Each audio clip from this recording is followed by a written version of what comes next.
Yes, back at it again. Your Anfield South boys, here we are. Make sure you're doing all that good stuff, liking, subscribing, turn on notification bell on YouTube, follow us on all our socials. You know what? What do you think? We're on 277 subscribers. What are you saying? Can you get us to 500 by end of March? Come on. Let's do this. Anyway, let's get it's happening. I believe in you guys. I believe in you guys. Come on, hit that subscribe button. Anyway, let's get into this game. Liverpool, Newcastle. What can I say? I did a segment on TalkSport the day before with Paul Ross, and my head prediction was 2-2, and my heart prediction was 3-1, and I'm glad the heart won. The final score was 4-1, and what a game it was, man. Like, what a game. Like, it started off helter-skelter. It was like a million miles an hour basketball, wasn't it, Sam? Yeah, it was crazy, man. I mean, this is the one game that you guarantee bare goals every season. You know it's going to be entertaining. You know it's going to be back end to end.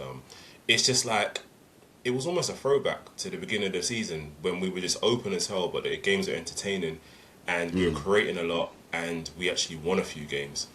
It's nice that a team comes to Anfield and actually plays open, because the majority of the time we have to deal with that thing, that term that we're not going to speak about. Yeah, those words are banned on Anfield South now. I'm not going to say those words. But having such an open game, it was actually just nice to enjoy an entertaining game of football. Do you know what I mean? And those have kind of been few and far between for us this season. So, yeah, man, Yeah. great game, great result. Like, it's kind of giving me that hope again. You know, it's my emotions are flip-flopping from week to week. You know, no, we can't. Yes, we can. No, we can't. Yes, we can. But hopefully, this is giving me that little tinge of hope that, you know, we can battle and maybe get in that fourth, or maybe it might be fifth place that we need to get in the Champions League next season. You know. Yeah, my only thing with that game, it was entertaining, but it was also like heart-stopping at times. I feel like it was almost a throwback to the Jurgen Klopp days where it was like full metal football. Like, do you know what I mean? But it was taken away. Like, it wasn't Arne Slot football to a degree, because there was no midfield control. Like, the midfield seemed like they didn't get on the ball. Your McAllisters, like, he seemed a little bit non-existent, and the ball was just going back to front. But the only difference to the games from the beginning of the season was, even though it was going back to front, I felt like we were a little bit more defensively solid. I mean, as soon as I mentioned the defence, I have to doff my hat to Ibrahim Konate. What a defender. What a wall. He was absolutely immense. Brother, you was actually about to expose the forehead on the internet right there, you know. He was going to do it. He was going to do it, man. All for Ibu, you know. No. I couldn't lift the cap the whole way, because then the dreads come forward and it's a whole hairdressing thing in the middle of it. And it's a write-off. We're not doing that. Okay. We're not doing that. Okay. But you know what, to be fair, shout out to Ibrahim Konate, man. I'm saying your full government name. I'm not even going by the nickname no more. That guy deserves our respect massively. What an emotional occasion. What a performance, man. We'll come to, Hugo and Wirtz later on, but what a performance. After what man's been through, do you know what I mean? To come and perform so well, do you know what I mean? And to get his goal and to have his moment as well. Yeah, amazing, man. Amazing. So I'm so happy for him. Going through what he's been through and coming back to his family, coming back to his Liverpool family and getting that love from the Kop. Beautiful, man. Beautiful moment. Yeah, no, and it was just like, it was lovely to hear him say that, the manager said, take your time, no rush. And he had looked at the situation and saw the injuries and knew we were struggling, and said he wants to come and, help out his Liverpool family. And he did that massively yesterday, man. But I've always been a fan of Konate. For me, Konate is the guy. Everybody talks about Virgil, and season's gone, rightly so. But I feel like Ibu does the most work. And having played at right centre-back, and I play with some centre-backs who aren't as mobile, I can slightly understand how much work Ibu actually gets through in a game, chasing down in channels. He's just everything. And Ibu, you need to sign that contract. We need you to stay. Like, They need to give him whatever they need to give him, and he needs to stay because you won't find a defender like that around in world football. I can't think off my head of any defender in the same vein as Konate who I would want over Konate. I mean, do you know what? There probably are defenders that we don't know of yet. Probably, They're not probably. ready. They're not I'm a Prem Liverpool ready, fan, so Ibrahim's the best. No, I feel you, but it's like if we were to get someone in, are they going to be Prem ready? You know, the Gahey thing is gone. Do you know what I mean? We're going to be buying, you know, we're linked with Jeremy Jacquet. You know, these guys that we don't know how they're going to perform and how long they're going to take to get used to the Prem, and we haven't got that time anymore. We've seen already what's happened this season when you dump in a lot of new players from foreign leagues into the Premier League. It takes a while. It takes a while, and we haven't got that time. We haven't got that time. So, Ibu, please sign the contract. I don't know how far off they are in terms of the numbers and whether he's already decided that he wants to go back home to Paris and maybe get that PSG move. But we need him. You know, it's like when everyone was onto him about his mistakes, what people forget is he does, I'd say 75, maybe 80% of the defending. And so he's going to be prone to more mistakes because he's on the ball more and he's doing more work. And, you know, all the pretty stuff that Virgil gets to do, no one really worries about it. And when he makes a mistake, it's magnified because he's the great Virgil van Dijk. But he just gets stick. And Ibu's the one he's been holding us for a long time. And so 100%. I just hope that, you know, the hierarchy can see beyond the numbers, the data, and realize that he's just a player we need in our team, and ultimately give him what he wants, because we ain't in a situation whereby we can be taking chances and letting a man go on a free. We can't. Yeah. At least offer him what he wants. Yeah. At least offer him what he wants. And if he rejects it, if he rejects it, then fair enough, But let's not lose him because we didn't give him what he wanted. That would be criminal. I couldn't have said it better, man. Like, again, man, big up to Ibu Konate, man. You know what I'm saying, love that guy. Have to, like you said, we have to talk about Hugo Ekitike. This kid oozes class, and I've said it before, and I'm gonna say it again, so it's on wax. This kid is the black Fernando Torres. He just reminds me of Torres through and through. We sat there on the first game of the season, at Anfield, and halfway through that first half, when he scored, we looked at each other and we were like, Torres. It's Torres. Yeah.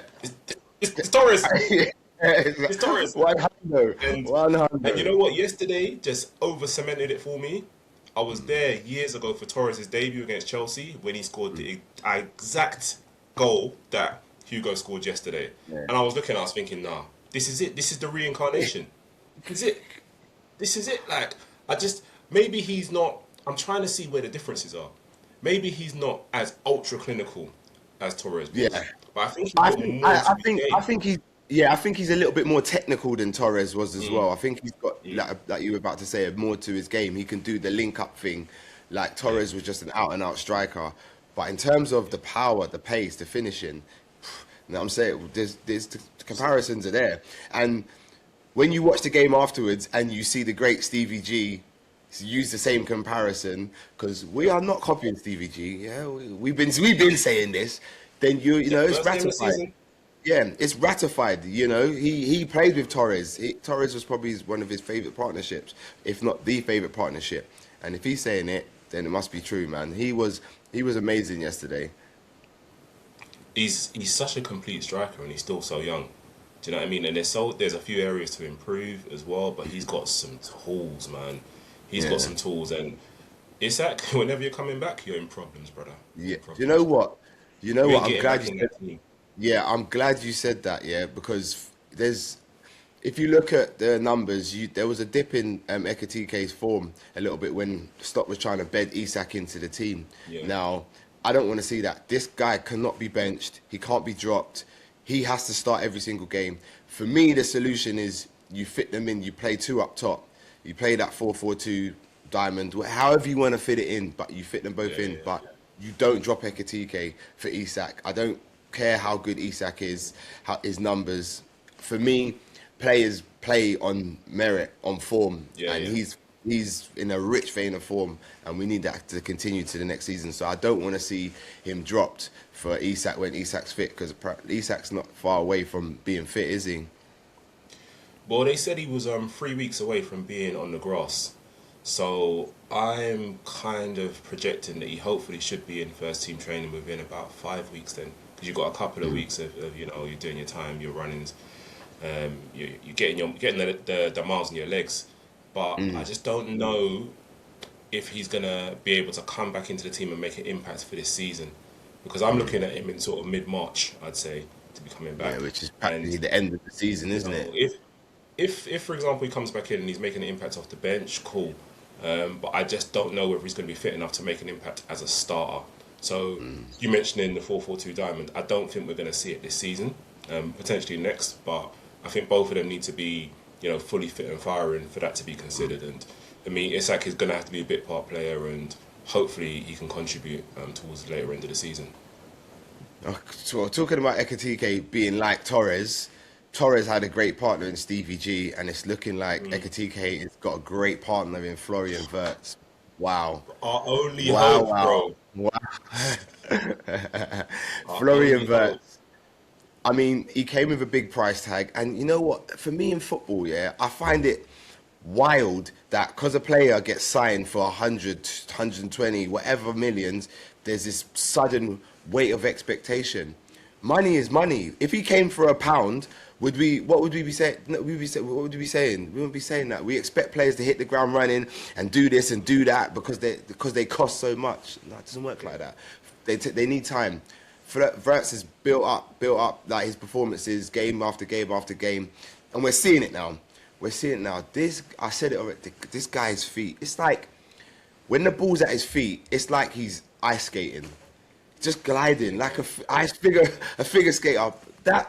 How he managed to do that in the box with 3 Newcastle defenders around him, and then find Ekitike. This guy is going to be special for years to come.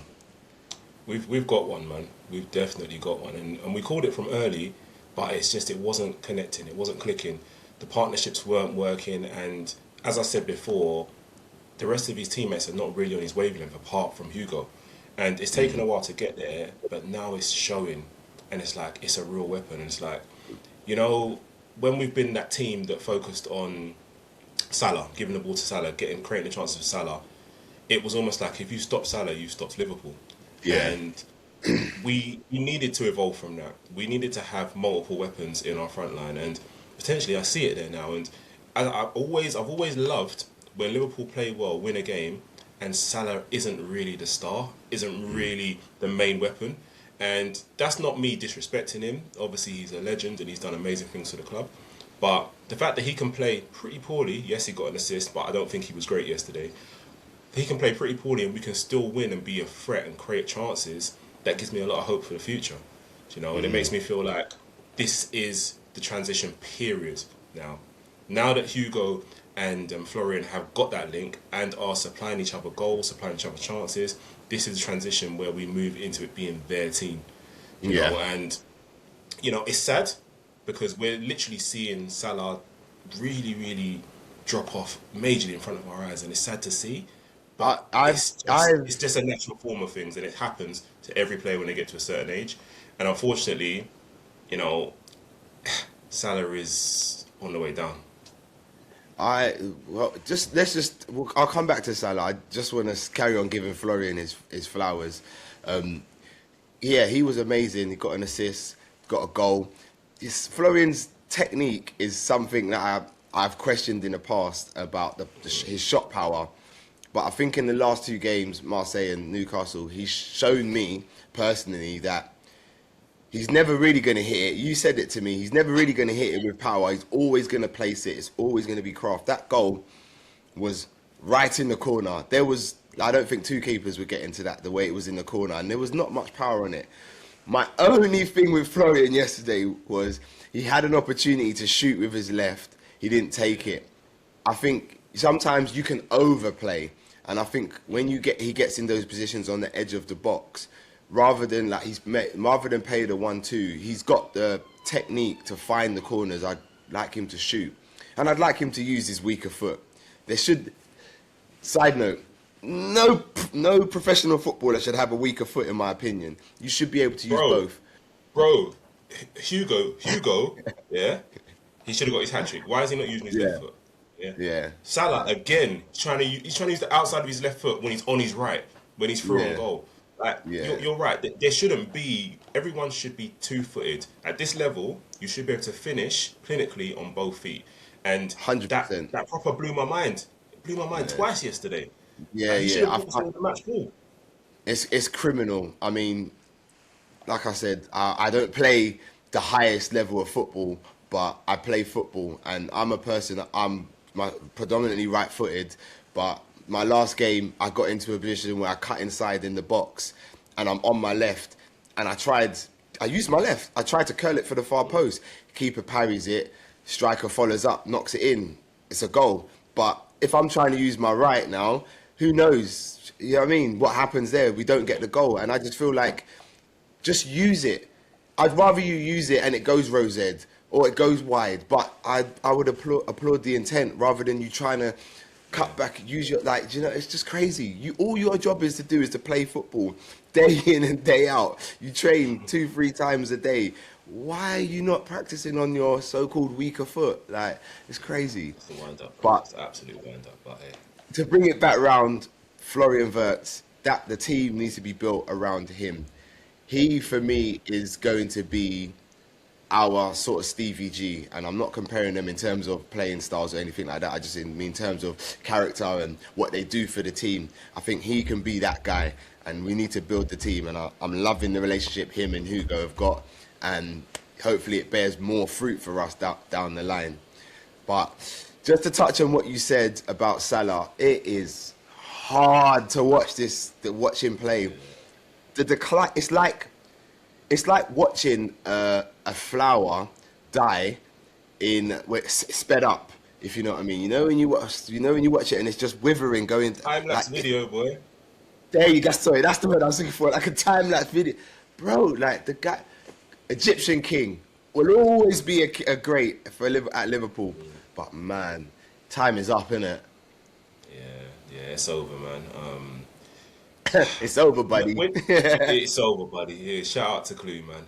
It's when he had his rant, there was a big furore about, you know, whether he might be sold, and the majority of the fan base was like, no, we can't sell him yet. We can't sell him yet. We can't sell him yet. And that wasn't based on performance level. I think it was based on the fact that we're so enamored and in love with the player that we can't just kind of get rid of him halfway through a season. He needs a decent send-off. But what we're seeing now is we're seeing the end. We're seeing the end. We are. And I think what really hit home for me was, I spoke to my guy yesterday who was at the game, and he was in the COP, and he said he's never heard such universal disgruntled responses from the COP at Salah's performances. And it's like, rah, the fans are actually realising, you know, that, you know, his performances and how he's playing from game to game is just not good enough anymore. Yeah. And we can't just kind of put it to the side and say, oh, do you know what? Next one he's going to score. Next one he's going to pass. And next one he's going to get assists, because it's not happening anymore. And the performance level in terms of being on the left and that sort of expectation that he's going to be able to either push it past his man, cut back inside, get a cross in, get a shot off, it's not happening, because the majority of the time he's now running into players. He can't beat them for pace. And they're nicking the ball off him. And the worst thing for me is they're out-strengthening him. Yeah. And that for me is scary, because he always had that mad core of being able to hold defenders off. And it's not really happening anymore. And it's sad to see. And this is his swan song. You know, however many games, I think we've got about 15 games left. This is his swan song. And I hope that, you know, we get 3 or 4 really big moments that, you know, contribute to big wins towards the end of the season. But if I see him in the Liverpool shirt next season, I will be astounded, because them data guys, they're going to be looking at these numbers and be like, But you know what, right? I don't think I'll be mad if he's playing in Liverpool shirt next season. What I will be mad at is his minutes and how he's managed, and depending on obviously signings and stuff. Because as much as I'm saying, as much as we can all see the decline in Salah, I think it's the manager's job now to get him play him in a position where we can still utilise his strengths, the strengths that he has. I mean, he's not as lightning quick as he was, but he's still quick. He still knows how to finish. For me, I've said it before, Salah should be in a 4-4-2, or he should be up top, where where he has no responsibilities and you can get the ball to him and he's in front of goal, he can score. We're playing him on the right wing where he's got to beat defenders and stuff like that. I don't think that's going to work anymore for him. He's not, like you said, he's not got that in his locker anymore. So next season, if he's in a Liverpool shirt, shouldn't be starting. If he is starting, then his minutes are managed and he's not finishing the game. He's coming off at like 60, 70 minutes, or he's coming on at 70 minutes and trying to affect the game like that. I wouldn't be mad at that. You say this, but given his status as a club legend, you're going to say ego. You're going to say, will his ego allow it? I'm going to say, considering what's happened this season as well, in terms of his run, can Slot or whoever's our manager next season manage that ego and that personality to the level whereby you can dip him and out of the team, you can bring him off at 60 minutes, you can not start him in games, and there's no visible and audible reaction from the player who's actually going to put the team first? Because I don't want that drama again, and that's why I feel like this is the summer that we have to move him on, because he sees himself as a guaranteed starter. That may be down to his ego, it may be down to the fact that he's had 8-9 years of amazing performances for us and he deserves it, as he said, but I don't see how that kind of works with the dynamic of the new team moving forward with the new people we're trying to base the team on. And I feel like it would be potentially contentious and it would cause problems within the dressing room, I feel. Because although he's just one man, he's got a lot of followers. He's got a lot of fans in the team. He's got people that pass to him more than they should, that rely on him. And I feel like, I'm not naming no names, but I feel like for us to grow as a team, that one guy has to be moved on so that others can step forward, and I just don't see us being able to manage his minutes, his ego, his aura in a new team that's moving forward to be something progressed from what we are now. So for me, it's time up in the summer. Fair enough. I'm not gonna dispute that, maybe, but then there's also the factor of him being in the dressing room. If he can humble himself, him being in the dressing room is a factor in players coming in the future. Playing with the great Mo Salah. You see what I mean? So we'll see how that one pans out. I have to talk about Arne Slot, because some of his press conferences have been a little bit strange lately, and some of the things he's saying, I think he's too outspoken. I think he needs to protect the players more and protect what's going on at the club more and say less. But one thing he did say, which made me happy, was he said, we're not trying to weaken the team, we're trying to strengthen the team, which indicated to me that Curtis Jones is going nowhere. Because as we know, that story developed over the last few days. Curtis Jones, a move away. Where was the move linked to? Inter, wasn't it? Inter, yeah. Yeah, to Inter Milan. And I looked at that and I was like, nah, that can't happen. One, our numbers are depleted. Two, Curtis is probably the only real Scouser left in the team. So, I don't think you could rip that out of the team. And I was worried for a minute because I didn't think it was going to happen. But it was nice for Arne Slot to finally say something that was good in a press conference rather than throwing someone under the bus or saying too much. Yeah. It's interesting that you mentioned that, because obviously we've had some links with Gertruda, the right back from Sunderland, and I've looked at it and I thought to myself, okay, this one might actually have some legs. Obviously played for Slot 3 years at Feyenoord.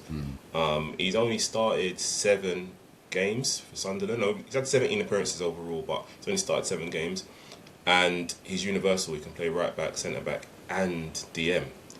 Now I'm like, okay, so it's a loan signing. Potentially that should be quite easy to do. But then thinking about it, it might actually be a bit tricky, because he's on loan to Sunderland from Leipzig. So they're going to have So to a sort of loan sort from a out a way. loan. Yeah, Yeah. yeah.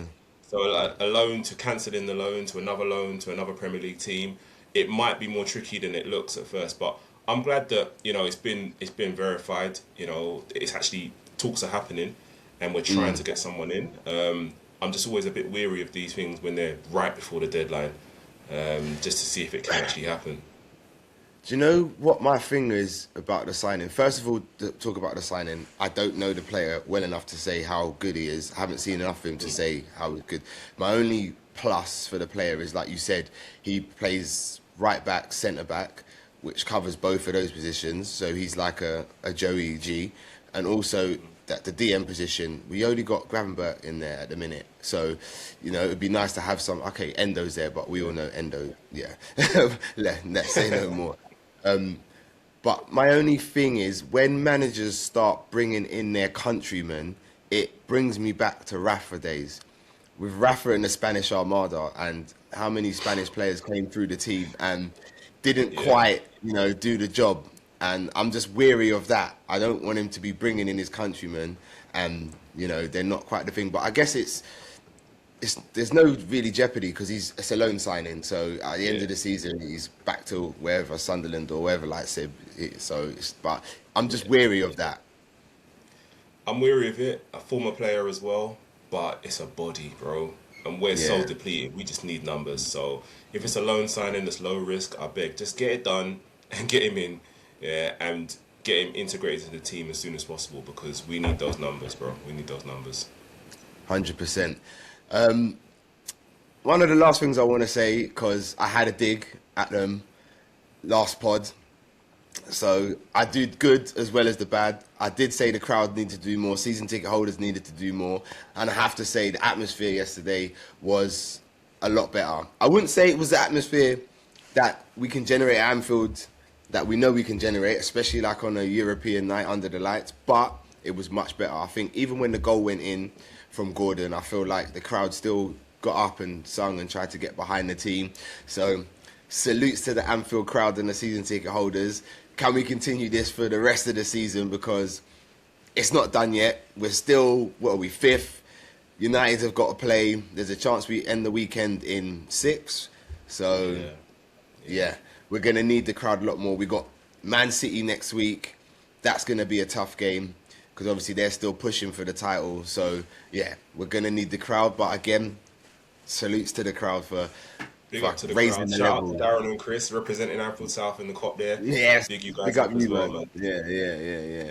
But guys, like I said, make sure you're liking, subscribing. Most importantly, can you get us to that 500? Follow us on all our socials. And Socials are on the bottom of the screen right now. yeah. And we'll see you next time, guys. I'm out. Peace.